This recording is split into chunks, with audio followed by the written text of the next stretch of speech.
உலகெங்கும் இருக்கும் இந்துக்கள் எல்லோர்க்கும் அளிக்கின்றேன் உத்தீரம். கேட்டு வாழ்ந்தால் உங்கள் வாழ்க்கை பத்தீரம். நன்றாய் கேளுங்கள்.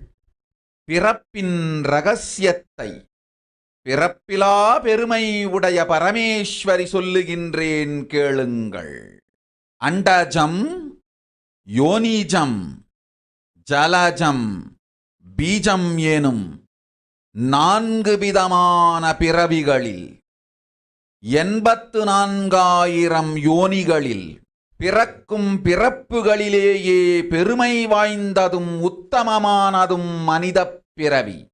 அந்த மனிதப் பிறவியிலும் பலமுறை பிறந்து உழன்று அரசியல், பொருளாதாரம், சுகபோகம், தர்மம், அர்த்தம், காமம் எனும் ஆசைகள், துக்கங்கள், அச்சங்கள் அனைத்திலும் அழன்று உழன்று இனி வேண்டாம் இப்பிறவி, வேண்டுவது மோட்சமே என்று முடிவெடுத்தோர்க்கு மட்டுமே ஹிந்து மத யோனிஜம்